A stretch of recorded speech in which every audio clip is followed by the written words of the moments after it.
Tātou mata mua I se te talo. Nio vaile tua lo mātou tamā. Mātou te momoli me whaafai atu le taulanga o le loto whaaftai lau fio. Ia I le nei tai au fau o mātou au lia mailo o lofa malowanga le lei. Whaaftai tamai lau tau singa malau pui puinga I lo mātou ola. Ia wa foi le nei asu fau. Ia moi mātou alo mātou no lofo pēr mau nei. Laro langi le tu mau. Le fai foi moi mātou. O mona tāpena le ola whaavau lo malo. Lo mātou atua. Ia moi mātou o lau whanau. Tamā, ia whaaftai mea umau tāpena moi mātou nei asu fau. Ia o sauni. O te tautalangia la upu li tai au nei tamā. Ia mua lava. Ona utalon wala au lau fio I lau soani. Angang paia. Ia a fia maia oe whetalai oe li tai au nei. Tau lava ina whao ngā mali tangata. Ia o se mea whai ngā ruenga. Whao ngā le leo. Whao ngā le ngutu. Whao ngā ioi le laulau whaiwa. Ia e whetalai pēr oe anganga pa ia te moli o lau upu I ai o whinangalo maloto. Ia o tangata. Ia maisi o lau e kāle sia keusiano. Ia ili nei tai au fau. Ia whao unga lea tamā. Nā tia I tangata I la ruifo le tafu e lau sātau. Ai ali pēr lau fio I mea. Uma ia amataina lau fio, whaiwina lau fio. Ia tele ama mau lunga sevi inga o oelo mātou. Tua, tālom wala au le suafa pele, le suafa mau lunga, le suafa lau tele, le suafa loloto. Le suafa olo ele alofa ma le alofa muti wale. Le suafa leo lo mātou li I o Yesu Keriso. O tālom wala au tua nei tai au fau. Amene, ma amene. Ia, I la tele ma le whaaloalo.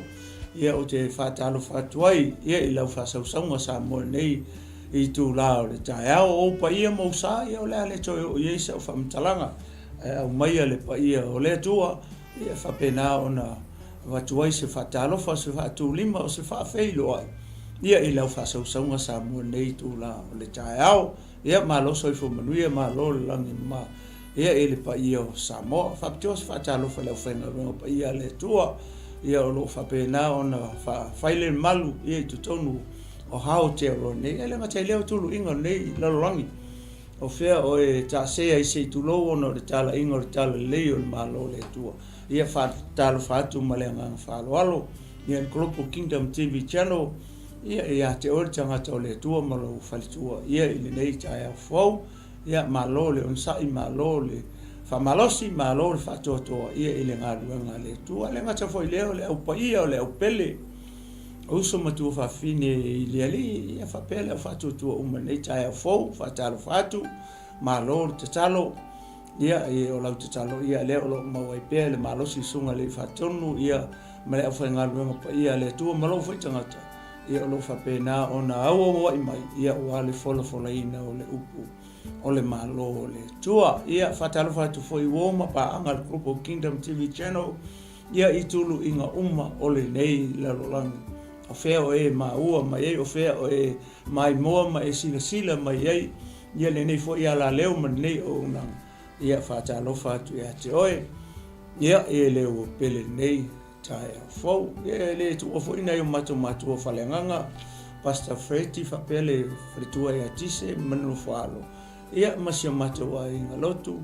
Ia ole alofa tu noa I mangele. Ia malo soifo manuia malo talo. Ele whangalo ine foi seo matua tamata. Itai Bishop Elia Tawai. Ia olo whapena o na lala nei tono pango Amerika Samoa. Ia whatalo whatia te oe. Ia le tangata o le atua. Ia ili nei taia. Fau malo soifo manuia. Malo le langi mama. Ia te oe. Le taitai, ia por tangata o le tua nei tai fau. Ia malo so I manuia. E le manatu ma le tato nunga o le a tato anga I sa o loa. Ia I le tato por kalame o le FAAMALOSI ma o ia I le nei tai fau. O le a maua se tato FAAMALOSI tai au nei. I le tusi le o Luka. Tasi alfo I pule o te fia mai al tai au nei. Ia momoli e tua I se FAAMALOSI mo o mo au le tine o Keriso. Ia male au whatuatua uma li tai au le nei. O le Luka lua se fulu maritoulu. O luna whai upula se fulu lua. Ia tasi e se whai upula o te fia whai tau atua.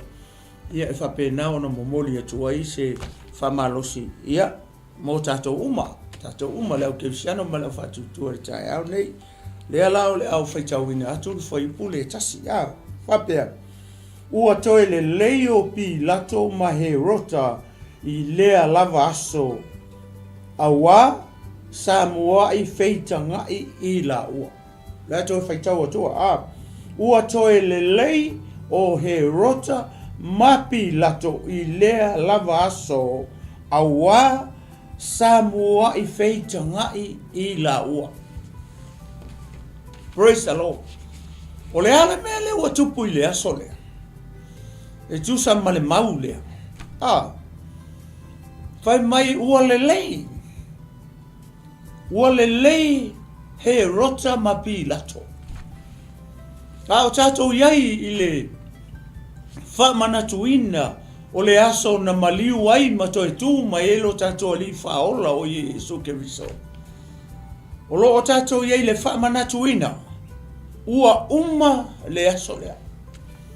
O lo o tātou iai pēi le nei au ngā tupulanga. Ai maise o tātou o tangata o nu ese. Lewa tātou whamanatuina ia le aso na maliu ai lo tātou li whaola o Yesu Keriso ona o a tātou o ngasala. A leo e whalongo I le mau le tae au nei. Whai mai ua toe le lei he rota ma pi lato I lea lava aso. Aisea, whai mai awa sa feitanga I la ua. Sa le aise le lenga, sa misa I aso uma. Ia he rota ma pi lato. O pi lato, o le ko vana o le malo roma, au he rota o le tupu o tangata I utaia. O whea le mea le tupu o I le feitanga I le tupu I to tonu o Israelu, o le tupu I to tonu o Yerusalema. A leo whai mai ua le lei I la ua I lea lava aso. O le ale aso lea. O le aso na whaamasino ina ai. Lo tātou alii o Yesu Keriso. Lea tātou te whaamanatu ina. Lewa whaamanatu mai le aso lea. Oe maha mai tātou uma. Le aso na whaamasino ina ai lo tātou alii o Yesu Keriso. O le ale mea le na tupu I le aso lea. Le fai mai na le leia I e rota ma pi lato. I le aso na whaamasino I na ilo tātou ali o Yesu Keriso. Aia oe maa umai tātou umai le tae aole. Lewa e whaalongo I ai. O le hasea o onga mo oe maa umai tātou umai le tae aole. O ese tangata o lua feitangai. O ese tangata o e hita iai.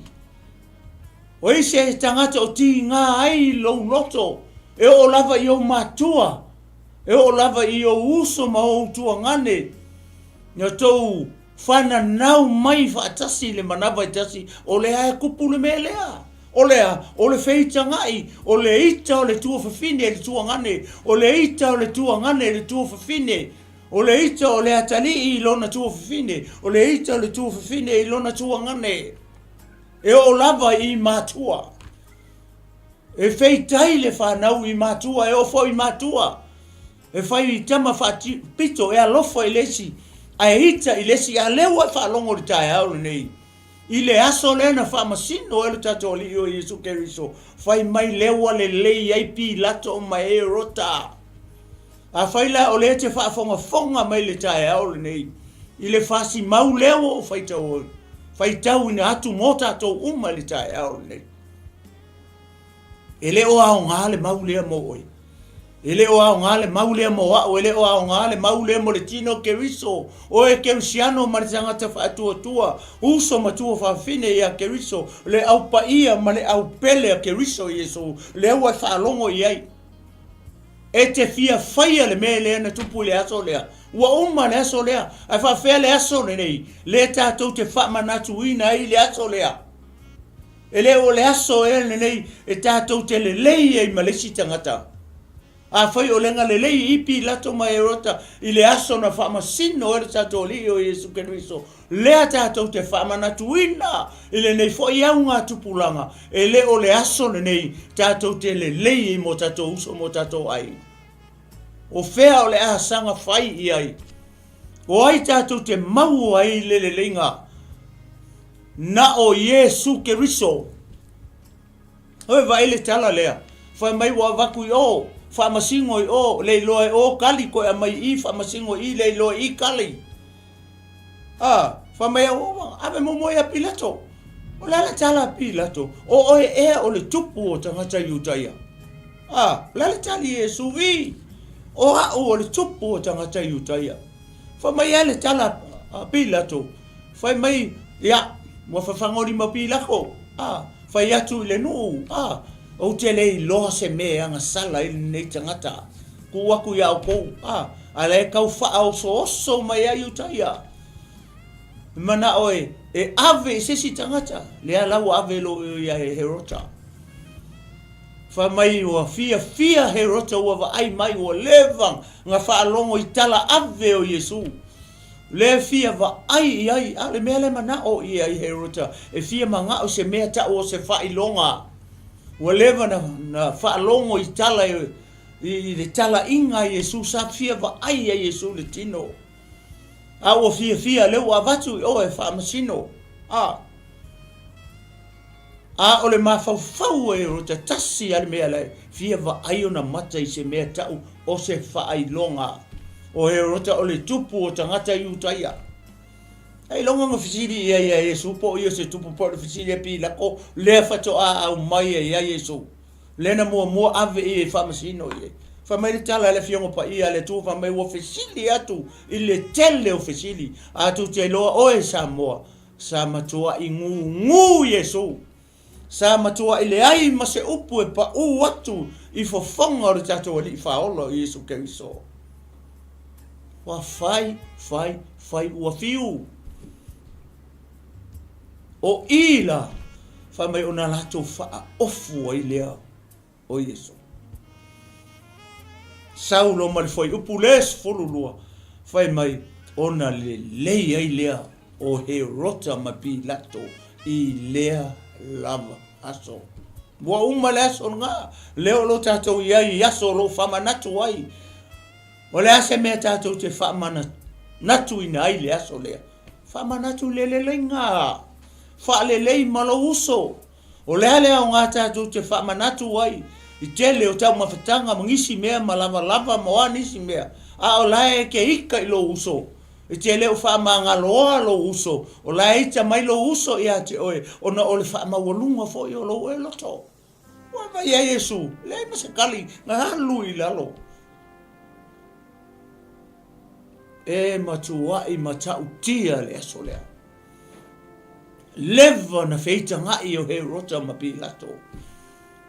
Leua le lei i le aso na whamasino i na ilo tato ali o Yesu Keriso. Whamai lea ua le lei. Ua le lei ai le vā o le isi tangata ma le isi tangata. Whawhea oe Kerisiano. Le te wha longo mai le tae au le lei. E le ngata e te tau ona rua le lei. Mar te ngata na te le whamangalo iai. Te ngata na te ita iai. E le o le sise nei. O le whamanatuina o le aso na maliu alo tato li o Yesu Keriso. E ka kouke le lei e mo tato uso, mo tato tua whawhine, mo tato ainga, tato uncles, aunties, cousins, nieces and nephews. An extended family. Wa tātou te whiu tātou te o le loko. Auange i o mai le wala aua le atua i a te oe. E ika pea. O le ale mea na whai e Yesu i lunga o le sātauro. Wha mai au tau o le whataita inga o Yesu i lunga o le sātauro. Wha oa upo a Yesu. Wha mai whai atu i lona tama, ia e wha mangalo atu ia te i latou, awa ua latou le loa le me ua latou whaia. Sa mo le au Kerisiano le tae au le nei, awa ne i o mai se teimi whapea ia te oe. Pe o mai le oti ma le wala aua le atua ia te oe ma au mai tato uma, Kerisiano ma le au whatua tua le tae au le nei, alai ke alu e ke le loko whamangalo. O le ame te le whamangalo i lo uso, ma le tangata o lo wa inga, na te le fia iai. Ai sea leanga tātou te le lore te meo o mai e le maliu ma le oti. Wa ai upo Iesu I lunga o le tātou.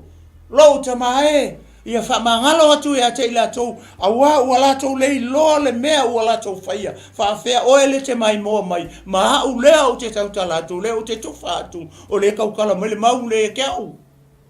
Ea, ni o whamangalo atu I loo ainga. Ia o whamangalo atu e uso, whamangalo atu se tangata o ika mai e ke au. Whamaya se te whano, ina ua tau ai se te whano I maa. Jerusalema, o le tangata mua lea, o le ainga o le atua, whanga whasi o kuia, whamaya, upu hanga e kasi. Kukusa le upo se te whano ma upu a Iesu I lunga le sātau. Ia whamangalo atu e a te latou, a ua latou le loa le mea ua latou whaia. O le upu lea tau tuli e tu tai au nei, ole le lenga.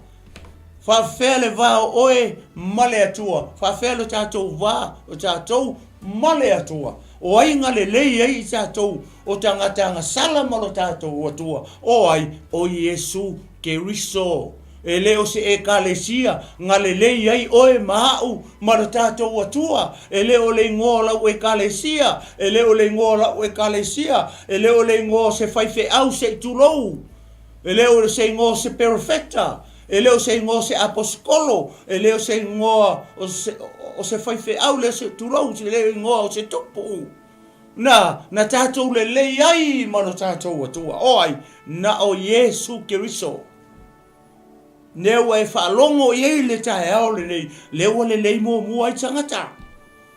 Ai whaafele vāo I tātou mano tātou atua. Oi, o Iesu Keriso foi. O oe maa o mai tātou, o tātou o tangata o nu ese. O whe mele na amata mai e whataita inga lea, na amata mai Israelu, na amata mai Jerusalema. Leo a mai le tala lei nu ese, leo o mai a tātou.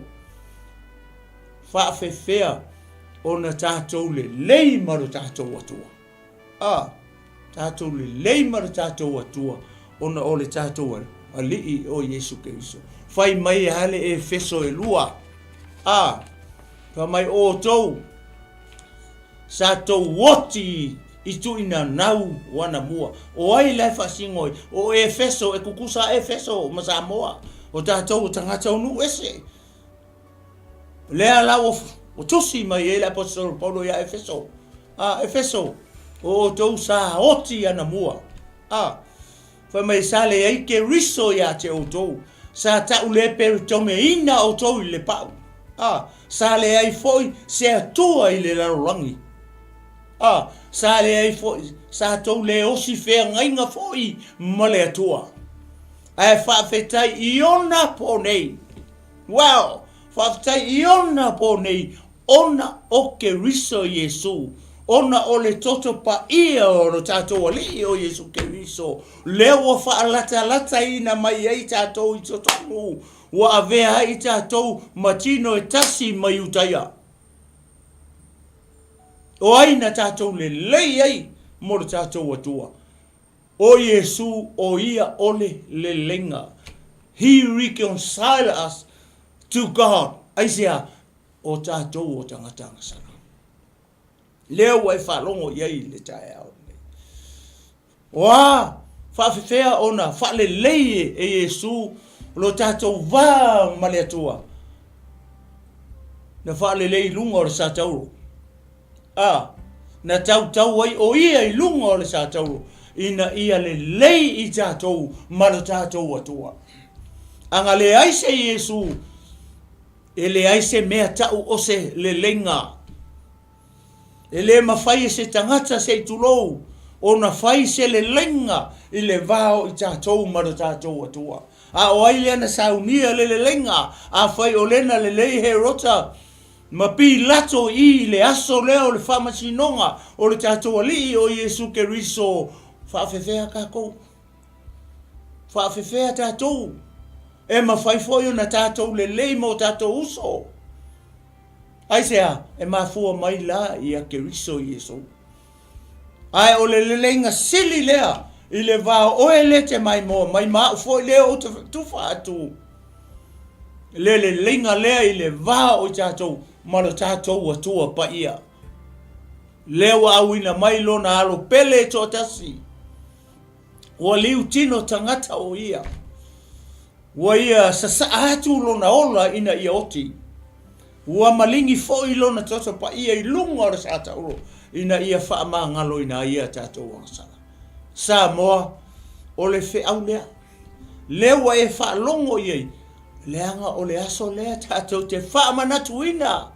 O lo wha manatu mai ei le mau lea i le aso. Na le leia e rota mapi lato ona o lo tātou alii o Yesu Keriso. Na le leia ei tangata sa whaitangai. O le ale mea le na tupu ai i. Na tupu ai le mea tau o le lenga. I le vao tangata e to alua. Ona o ai, ona o Yesu Keriso. Lea lau o mai le tātou waunga tupulanga. O lo momoli mai pea. Le fe au lea. I le aso lea tātou te whamanatu ina. O le aso na maliu ai Yesu Keriso. Ina ia le lei ai i tātou malo tātou atua. O le ale mea le na mua whaale lei i. Na mua whaale lei tangata. Ai muli whaale lei tangata male atua. E ei oe le te mai moa maritai au. Maha ulea tau tanatu. So tātou te whawhetai ai la lo tātou alii. O Yesu Keriso ona ole le linga lea na ia saulia. Le tau langa lea. Na ofo ina mai ei o ia e ia. Ina ia maa ngalo a tātou luanga sala. A o tātou iai la. I le whaamanatuina o le aso le wauma. O le ase fe au, o le ase a o onga, o le mauleo o talaunoa atu ai, ma o FAAMALOSI atu ai atu oi, ma o whamanatu atu ai atu oi, le uso, le tua whawhine i le ali, le tino keriso, le au paia ma le au pele i le tae au nei. O le ale au ngā, pe a whai e kele mea ai le aso toi tu, kele mea ai le aso maliu, a lae te lua, feitanga i malesi tangata. Even your brother and your sister, even your parents, even your children. Hei le matua le mai moa mai tae au nei. O te tali tonu e au ngā i le fe au lea. Se wha le lei. Malo uso se manu o tātou i lunga o le ala. Ai se a leanga tātou te lei loa le taimi e wala au. Whafo sei mai e lo tātou atua le maliu ma le oti. A laike leo wha maanga loa le si tangata.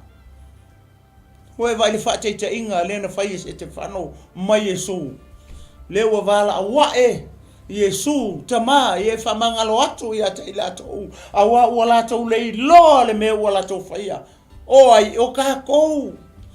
Ua tātou lei loa le mea le tātou te whaia. Ai whakutai lana upu. Lewa whamanatu mai le tae au nei. Kerisiano le au whatua tua.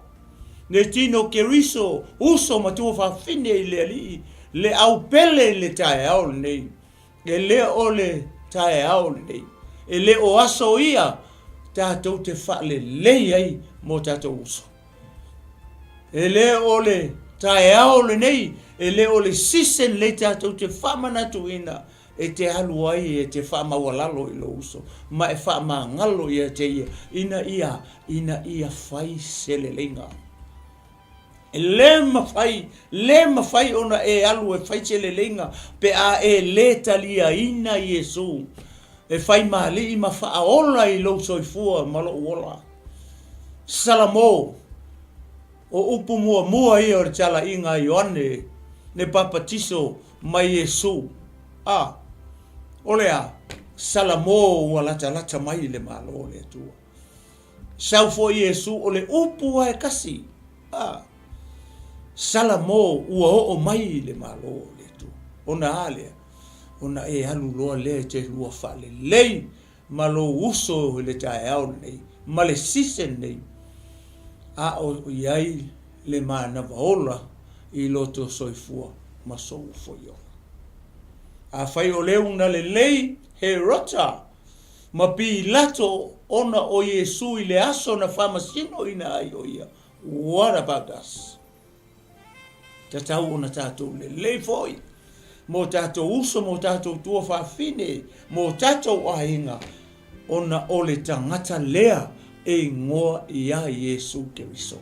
O le alanga mea whai, a lea na maliu I lunga o le satauro. O le ale le lenga leo whai e Iesu I, o le lenga I le vao, o e le te mai mo mai, ma tātou uma, le tino Keriso ma le langi uma, malo tātou ali, malo tātou atua, pa ia o le o loa fio I le langi. Wa uma, for the whole world.